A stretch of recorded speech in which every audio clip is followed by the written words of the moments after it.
messed up somebody's microphone. I apologize.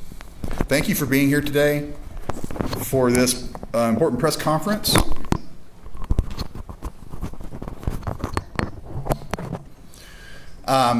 We have a gathering of a number of folks who have been part of this, what you're going to hear about today, and we want to thank all of you for being here and for supporting Idaho Public Schools. We got 4 speakers who will be speaking today, and then we'll open it up for questions to the media. Our first speaker today is Daniel Mooney, an Idaho attorney and president of the Committee to Protect and Preserve the Idaho Constitution.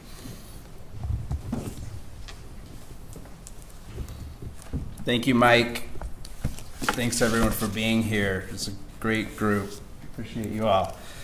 My name is Daniel Mooney. I'm a 4th-generation Idahoan and Boise-based lawyer. I also serve as the president of the Committee to Protect and Preserve the Idaho Constitution, an organization whose members and purpose are dedicated to preserving the freedoms and principles embodied in our Constitution. Today, September 17th, is Constitution Day, commemorating the day in 1787 that the framers signed our U.S. Constitution. Our focus today is on the state constitution, the Idaho State Constitution, but the same principles of constitutional government apply. Constitutions limit government authority and secure individual freedoms. And in recognition that our government is created by the people, for the people, constitutions can only be amended by a popular vote.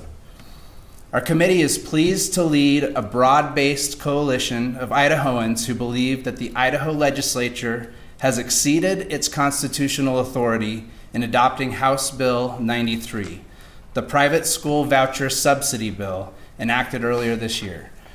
Later today, we will be filing a petition to the Idaho Supreme Court asking the court to prohibit the state from implementing this unconstitutional program. Article 9, Section 1 of the Idaho Constitution mandates that the legislature shall, quote, establish and maintain a general, uniform, and thorough system of public free common schools. You can see the words on this great banner up here. And interpreting these 14 words will be the task of our Supreme Court. These 14 words are simple, yet they're profound, and HB 93 has no basis in them.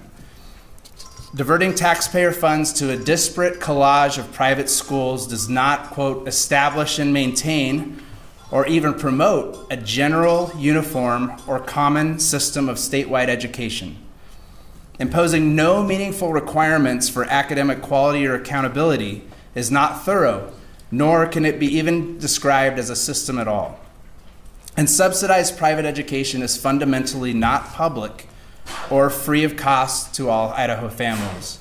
As several of my co-petitioners attest, private schools are not open to all Idaho students. Private schools are not accountable to the State Board of Education.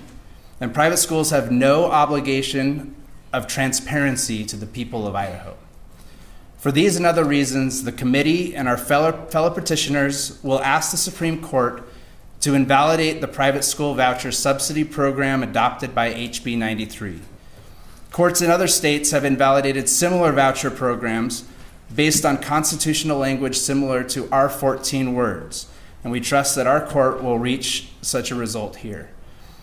To represent us in this effort, we have retained Hawley Troxell, Idaho's oldest law firm, and we look forward to a favorable response from the Idaho Supreme Court. Now I'd like to introduce another member of our petitioner group. Cindy Wilson is the Idaho State Director for Mormon Women for Ethical Government. Thank you.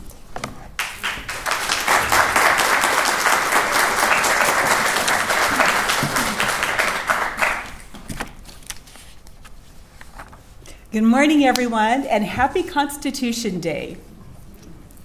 Mormon Women for Ethical Government, MWEG, stands here today because our members, hundreds who live in Idaho, are faithful, peaceful, nonpartisan, and deeply committed to ethical government. We believe in the principles of rule of law, constitutional accountability, and the separation of church and state. These are not abstract ideals. In fact, they are guardrails guardrails that protect our freedoms and keep government power in check. That's why AMWEG is asking the court to uphold Article 9, Section 1 of the Idaho Constitution. This section is clear. The legislature must establish and maintain a single system of thorough, free public schools. By diverting taxpayer dollars to private school tuition and fees, House Bill 93 directly violates this mandate. Voucher subsidies create a second separate system funded by all Idahoans, but free from accountability, free from transparency, and free from the oversight required of public schools. For more than 30 years, I taught social studies in classrooms across Idaho. Urban, rural, north, south. My students learned about our nation's founding and the constitutional principles that safeguard our freedoms. Among these, none is more essential than the rule of law.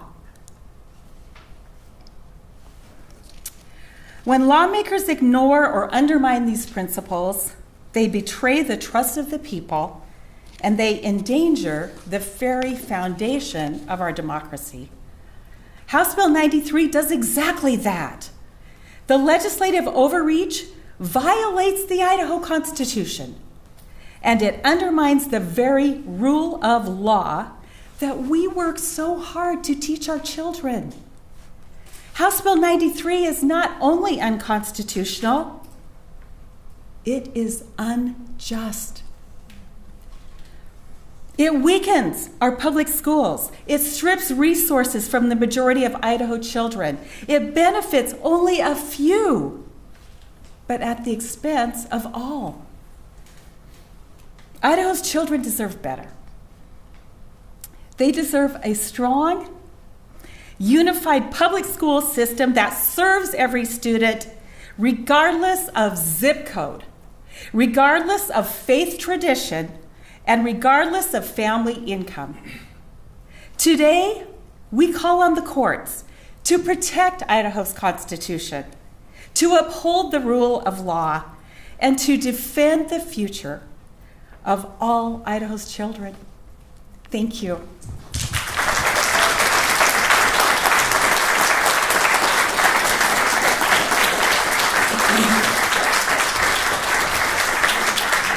I'm pleased to present or to recognize our next speaker, Alexis Morgan, an Idaho parent whose child was refused admittance to a private religious school on religious grounds. Alexis? Thank you, Cindy, and thank you everyone for being here today. My name is Alexis Morgan. I am a mother of 4. My children are 6th-generation Idahoans, and their ancestors helped homestead and dig the canals in the Magic Valley. It is a gift to be connected to such a long-standing history in Idaho, a state where my Morgan family has worked, tilled, taught, and farmed for generations. And with that deep connection to this state, its people, and its public communities, my family has contributed to for over 100 years, I find myself in a position I never thought I'd be in, standing here in defense of public education. To me, it shouldn't need to be defended, in theory, because our constitutional framers knew it was vital for Idaho to thrive. But here's the reality. Right now, public funds are being diverted to pay for private schools that have zero accountability to the state and to us as taxpayers, private schools that are not required to serve every child, and private schools that choose which students they admit. If public money is going to private schools, then their admission policies must be upheld against the same standards as our public schools. I know this personally. I once applied to a private religious school on behalf of one of my children. After the admission process, my child was denied. Why? Because we were the wrong brand of Christian. And yet today, that same private school is eligible to receive public funds. From a public policy perspective, when taxpayer dollars support schools with discriminatory policies, we are crossing a line. And I know my family's story is not unique.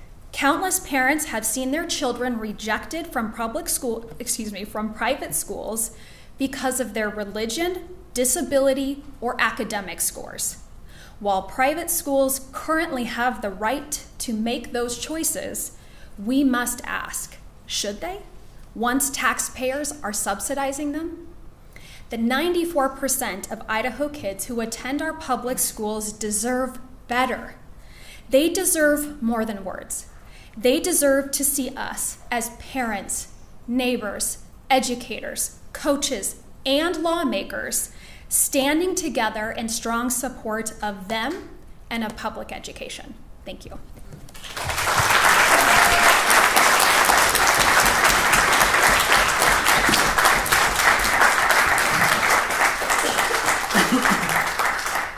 It is my pleasure to introduce our last speaker, Paul Stark, the Executive Director of the Idaho Education Association.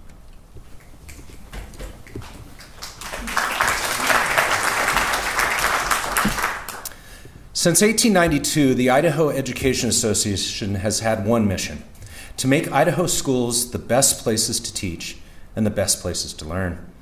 That's more than 130 years of commitment to the belief that when our schools are strong, Idaho is strong. Public schools are Idaho's proudest achievement. They are the foundations of opportunity, of community, of democracy. The original drafters of the Idaho Constitution understood this. They built schools as an investment in Idaho's future. The Idaho Constitution they crafted is crystal clear. The state must provide a uniform, thorough, and free system of public schools. Instead of strengthening the schools that serve 94% of Idaho's children, some lawmakers are promoting voucher subsidies, a scheme that will weaken the very heartbeat of our communities. Think about it. Public schools are where kids first discover the joys of learning. They're where towns gather on Friday nights under the lights. They're where lifelong friendships are born. If we undermine our schools, we undermine the very fabric of Idaho itself. The voucher scheme in House Bill 93 not only undermines our communities, it ignores a core Idaho value: accountability. Unlike in private schools, lawmakers and elected officials control almost every part of the public school day. Yet under this voucher subsidy scheme, private schools get taxpayer dollars without disclosing their curriculum, test scores, or even requiring background checks. They can reject students based on religion, disability, or anything else. This is not just unaccountable, it's unfair, it's unsafe, and it's unconstitutional. We should remember the importance of the separation of church and state. Thomas Jefferson called it a wall of separation. Idahoans call it common sense. Don't bother me, I won't bother you. Voucher schemes like this one tear down that wall. They force taxpayers, religious or not, to support another's religious views and fund schools that can turn their own kids away. Public schools unite us, kids of every race, religion, and background learning side by side. Vouchers divide us into the haves and the have-nots, urban versus rural, religious versus non-religious. That's why members of the Idaho Education Association are standing up and asking the Idaho Supreme Court to act, to end this unfair, unaccountable shadow education system, and to do it now. In the end, this isn't just about schools, it's about the kind of future we want for Idaho. We want communities where every child, no matter where they live, no matter who they are, have access to strong, free public education. That's what the Idaho Constitution requires. That's what Idahoans expect. IEA members are proud to join the many, many Idahoans represented here today in standing behind Idaho's Constitution and rejecting private school voucher subsidies. Thank you.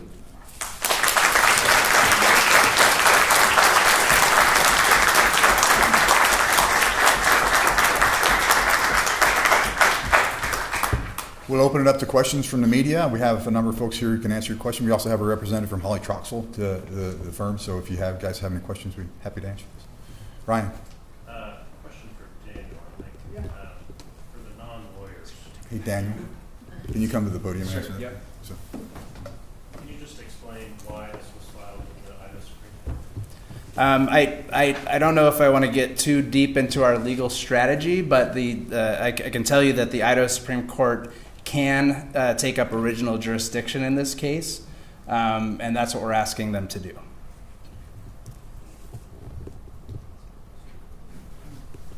you tell us how many school district areas there are where there are no public schools available? I think that might be a better question for Or private schools as well? for Paul.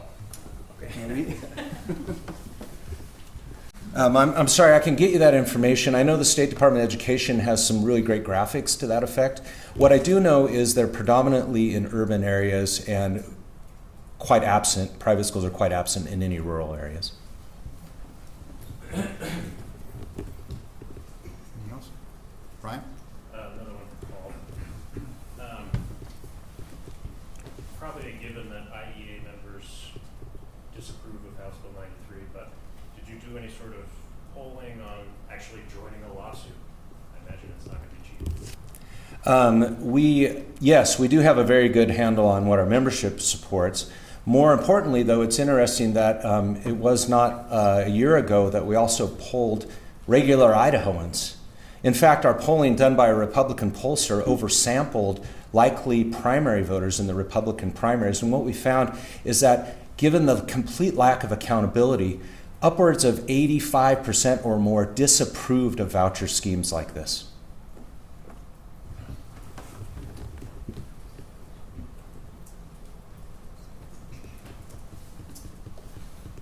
Any more questions?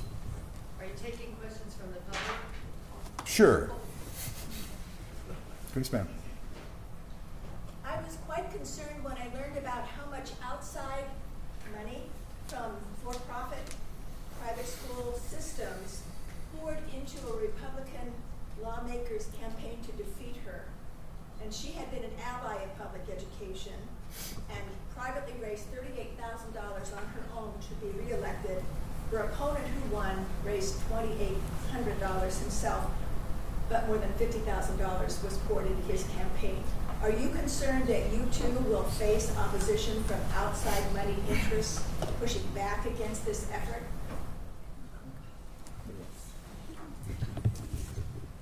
I'll answer that question. And by the way, I'm Mike Journey. I'm Communications Director at the IEA. I think it's almost certain that there will be a response to this.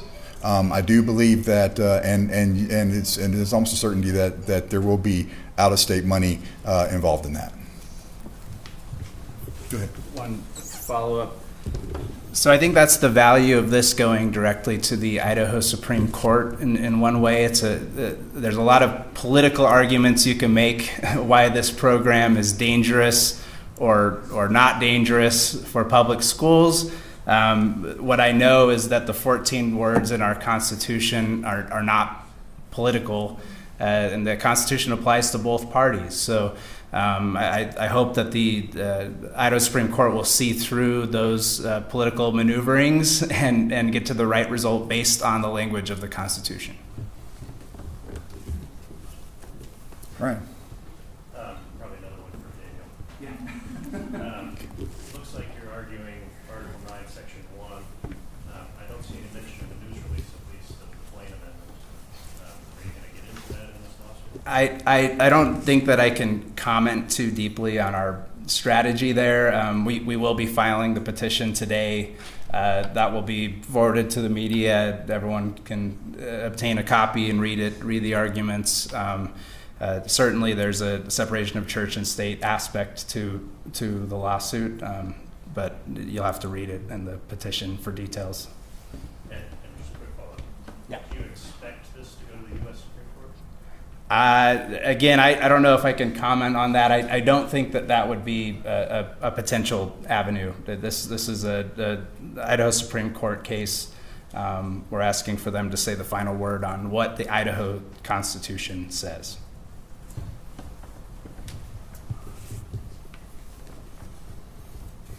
Any more questions from the media or any folks? Well, thank you very much for joining us here today. As you can tell, this is an important moment for Idaho, and we thank all of you for showing up and having an interest in this. Thank you to the media as well for showing up. This will conclude this press conference. Thank you.